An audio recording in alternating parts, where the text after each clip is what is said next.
What's going on, guys? Welcome to Ashes Architects. I'm in Austin, Texas this week, but I still wanted to make sure that I took some time and recorded something because I got to stay consistent, right? I appreciate everyone who is subscribed to the channel and to the podcast itself. And today I wanted to kind of talk a little bit about the reason for the podcast and what made me decide to do this in the first place. Because anyone that knows me is like, dude, what are you talking about, podcast? I mean, I shouldn't say that. Honestly, here we go. I keep telling myself that, like, that other people would think is crazy that I have started a podcast. When in reality, no one's fucking told me that. That's a story I'm telling myself, that I shouldn't be doing this, or that this is outside of my realm of creativity, which just isn't the case. And I'm not saying that because I think I'm good at this or anything necessarily yet. I totally expect that you have to suck at anything before you get good at it. And that being said, I've been careful to make sure that what I do here and what I actually put out in the world doesn't suck. But I still know that it could be so much better. And I'm just working towards getting better at all of it. And that being said, thank you so much for at least giving me the chance and for tuning in at all. But some things I want to talk about, because as obviously the podcast is about creatives and mental health and designing a life that you're proud of despite crazy setbacks and shit. So, I mean, I've been through some crazy shit. I know everyone's been through crazy shit, so I'm not an outlier in that particular regard. But for me, from where I started and the kind of people that I had around me as I was growing up and a teenager and that kind of stuff, I was not supposed to accomplish anything, nothing. And I say that because I'm from a town of 400 people. Both of my parents were physically disabled. My father was a custodian. Eventually, later on, after my parents got divorced, my mother became a social worker because there was something she could relate to, right? So she was diagnosed with rheumatoid arthritis when she was 16. By the time she was 18, it was through her entire body. So, like, I grew up going to hospitals and joint replacements and all kinds of stuff, rehabs and all kinds of shit. My father was also physically disabled.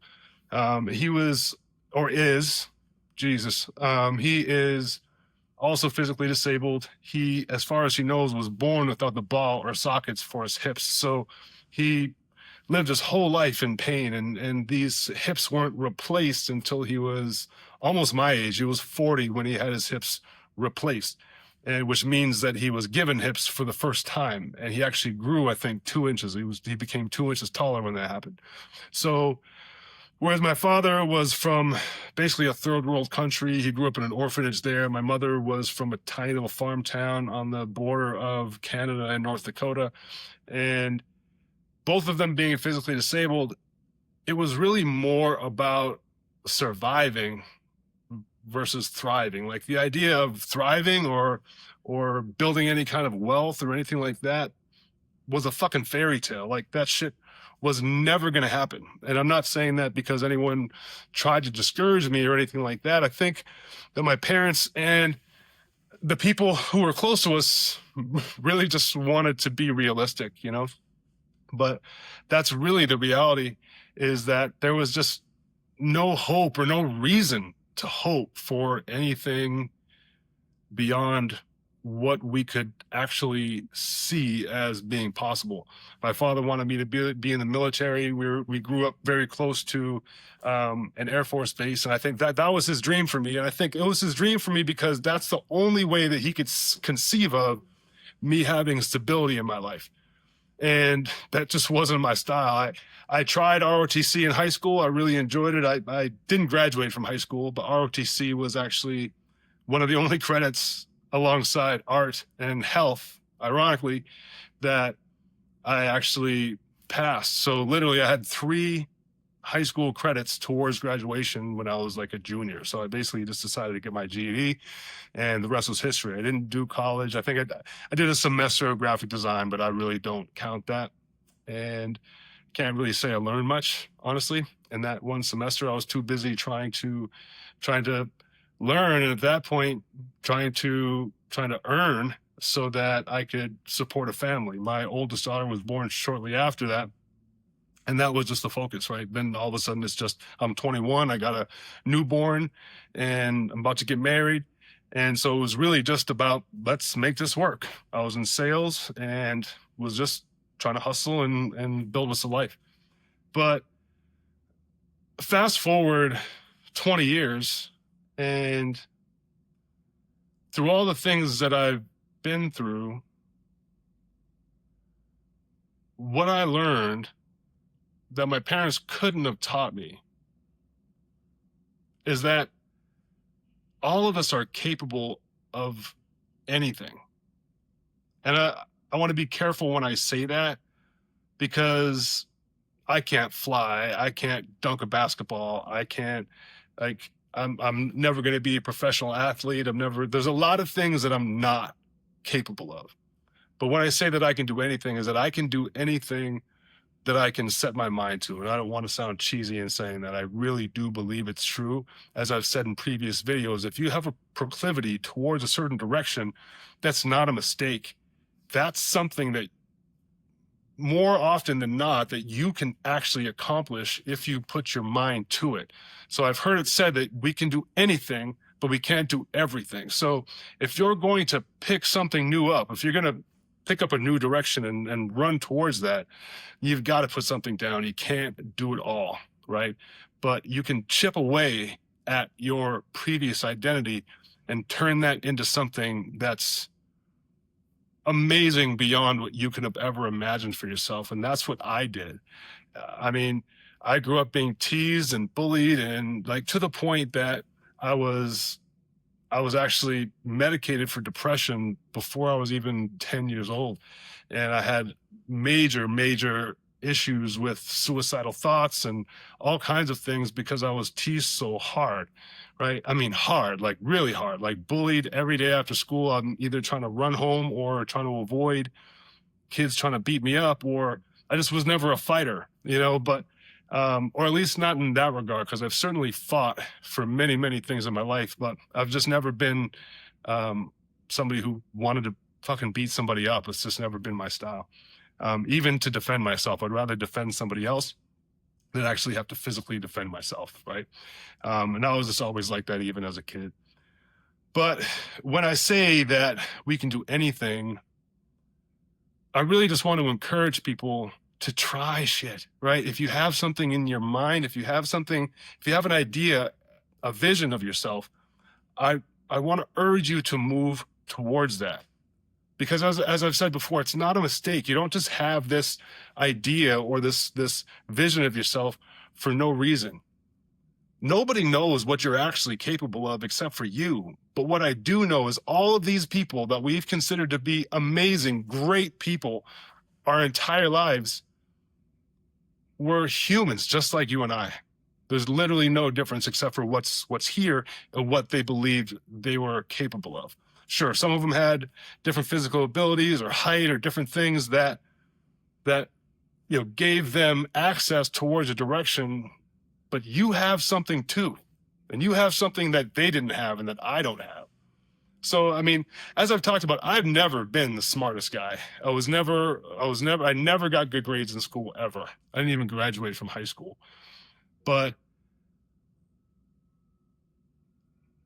what I've come to realize is that there's so much more to being intelligent than smarts. And what I've come to realize is that the reason I didn't do well in school is because nothing really engaged me, or nothing really, I don't want to say challenged me, because it was a fucking challenge. Okay, like I didn't do good, right? And it's not because like it was so easy I didn't do it, right? I guess I just feel like I wasn't engaged, or maybe I was caught up too much in the negativity of the way that I was being treated, because it was really bad. I mean, and we'll probably talk more about it in future episodes, which I look forward to. Some of the episodes that I have coming, one of them that's coming soon is a hypnotist that has been doing this for 30 plus years. He's an older man that I think has a lot to share with us.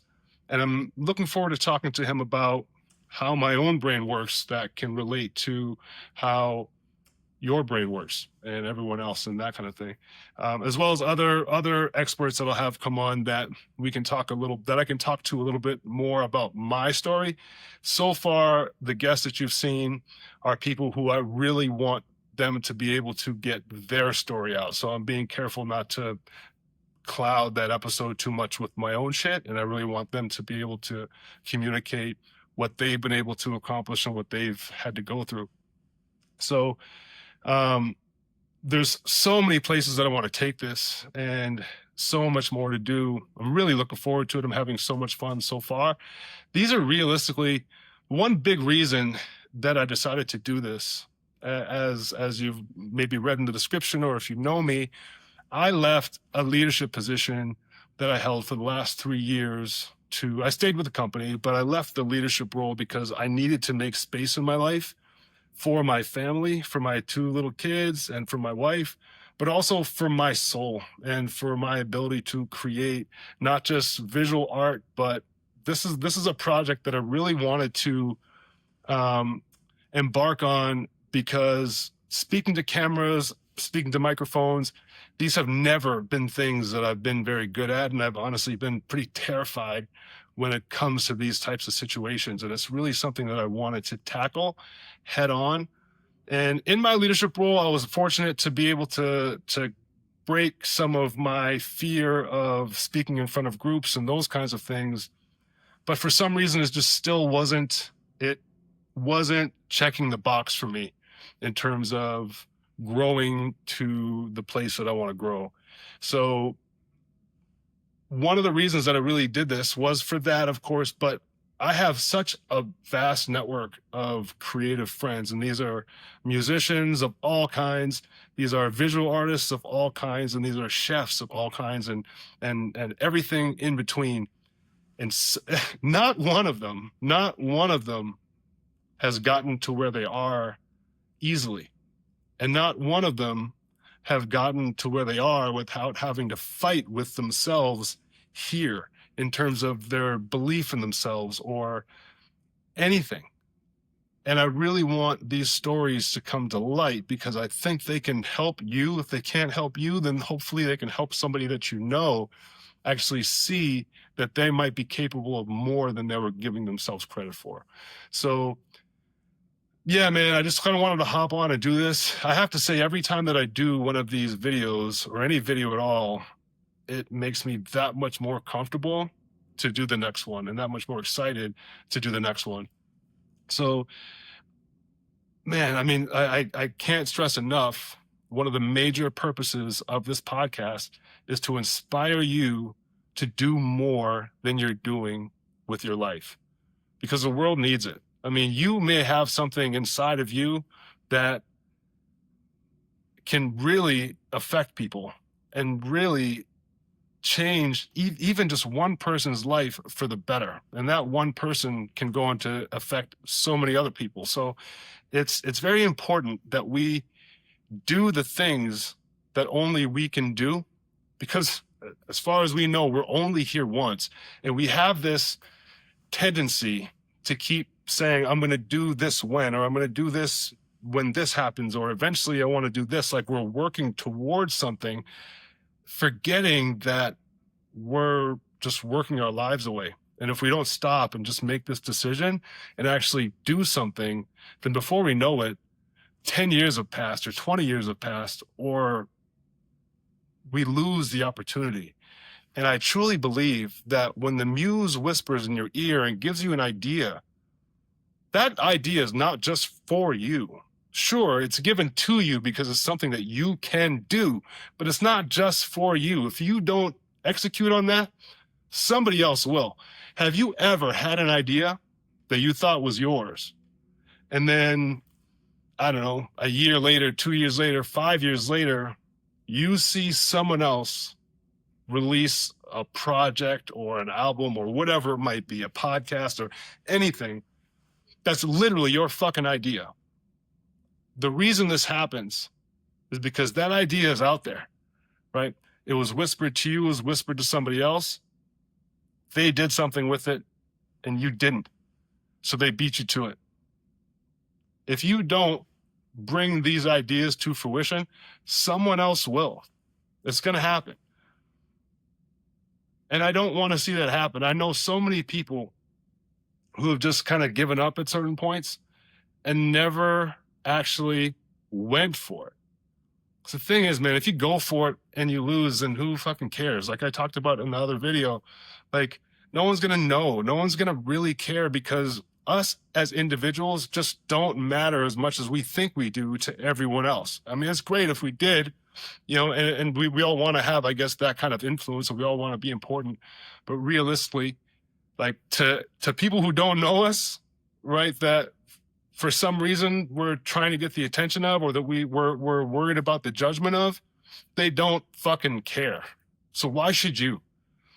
Do your thing, do the things you want to do, live your life the way you want to live it. And there's a better chance of you finding success. And what I mean by that is actually happiness, right? Because success can be measured in so many different ways. For me, success is happiness. And it took me a long time to come to that conclusion. For the longest time, I thought success was money because I come from a very, very, I don't want to say poor, but a broke family. We had nothing. My father was a janitor. My mother didn't work most of the time until we got close to the point where my parents got divorced. And then, I mean, both of my parents were barely keeping it together. There were many Christmases that my mom and I relied on presents from the church and that kind of thing, and donations and whatnot, food stamps. And these scenarios condition us to what we think we're worthy of and to what we think we're capable of. And it's taken me way longer than it should have to realize that we're capable of more. You know, for me, I think the first thing that really taught me that I was capable of things that I had always doubted myself for is losing weight. If you're just kind of tuning in and just getting to know me, I was a fat kid growing up most of the time. I mean, when I look back now, and this is what's actually something that's super funny, is in my head, I was a fat kid the whole time growing up. And I was teased and bullied and made fun of a lot. But when I look back at pictures of myself when I was growing up, I wasn't always fat. There were periods of time when I was fat, but I wasn't always fat. But because I was told so much that I was fat, that's all I can remember. And how that manifested is when I became an adult into my mid-20s, I was 320 pounds. I was eating a pint of Ben & Jerry's every night, and I had like a 46-inch waist.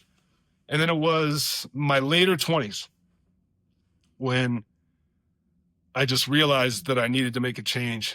And at this point, I was working towards my version of success and what I thought that meant. So I had ended up in car sales when I was 18, 19. No degree, no diploma.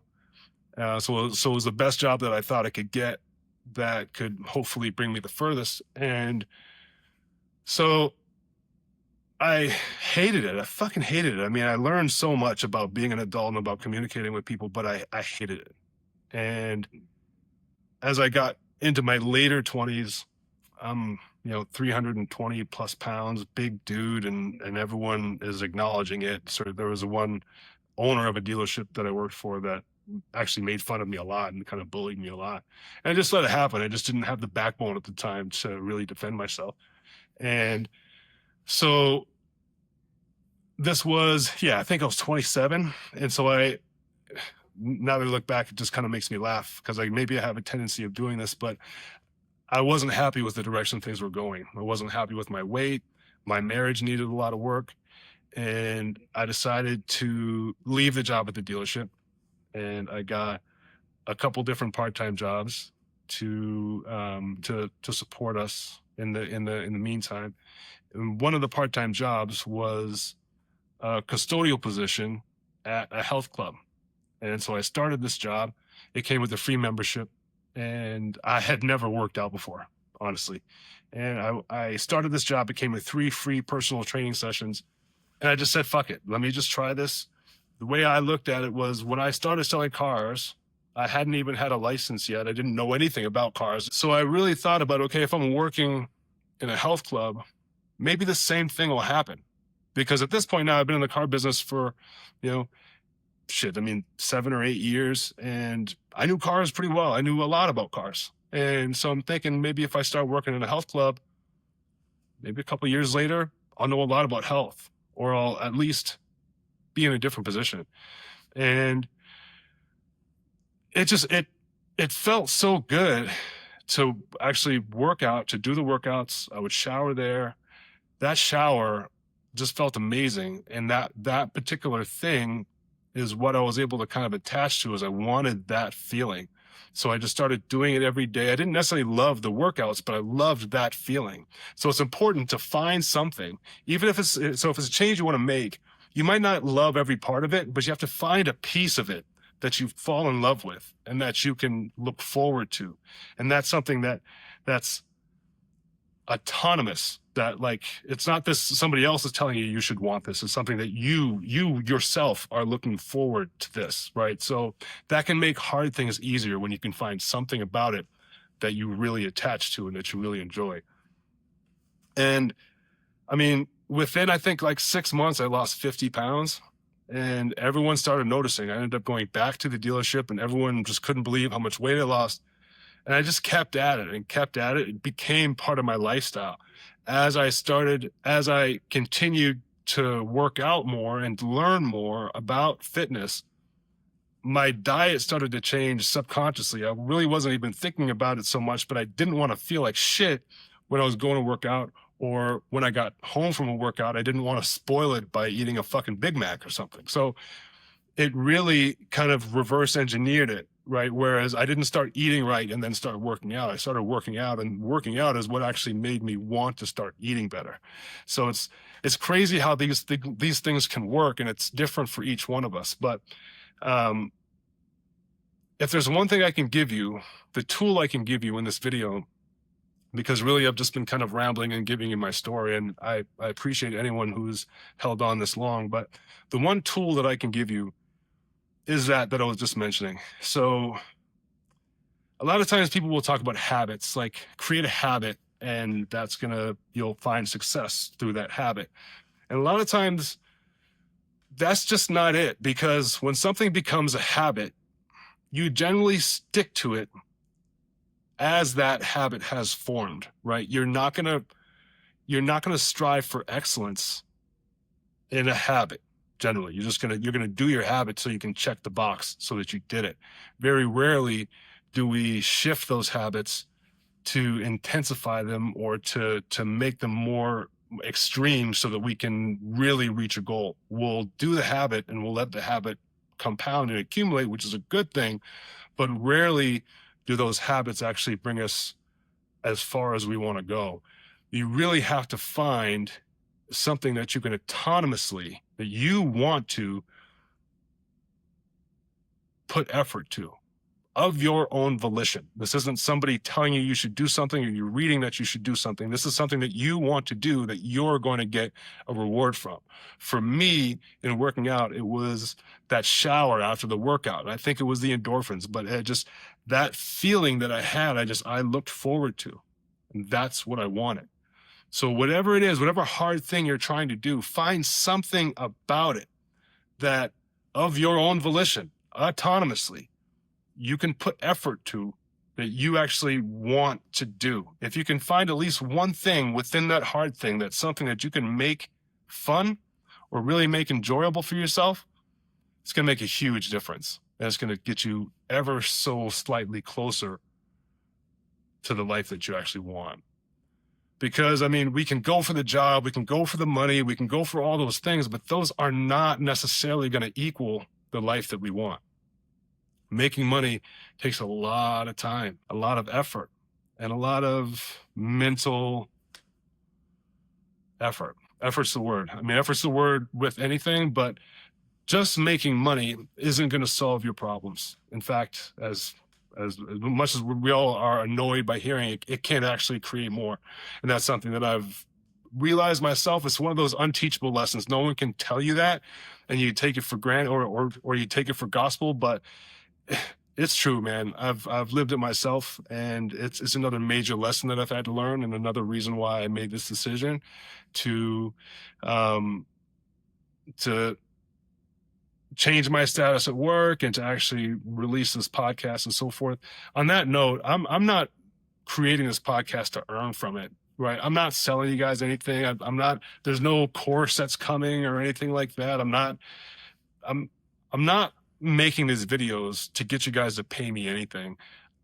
I really want to be able to share my story and share other people's story for free, right? To help you actually get somewhere. And if anything I've done, that's anything I've said or anything that I've shown you that does help, the best reward that I can get is for you to actually just take that as far as you can. I don't even got to know about it. Leave me a comment one day maybe, but realistically, the best way that you can pay forward anything that I've helped you with, whether it's in this podcast or otherwise, is by paying that forward and helping somebody else, or just by doing your best and actually improving your situation. That's what I want to see. That's the pay that I'm looking for, right? So um, I really don't have too much to say, guys. I really just want to hop on today and actually do something, because amidst travel and work and family, it can be kind of tough to keep up with this. And I want to make sure that I'm posting something valuable for you guys every single week, if not more often. So please, if this hit home to you at all, please just drop a comment. Let me know your thoughts. Let me know where you're at. Let me know what you're trying to achieve. And that might actually help me determine what some of my next videos are, if I have some direction in terms of where I can help you guys the most. Or if you know anything about my story and you want me to elaborate, please let me know. But that's it, guys. Please like, subscribe, share, leave me a rating if you would, and I will talk to you soon. Peace. Hey, what's up? Just one sec. This podcast is produced by myself, edited by Jens Reyes, and theme music is produced by The Archetype. If you like this episode, please subscribe and share and leave us a rating. This helps us more than I can even express and allows us to provide more value. Thank you very much. Peace, peace.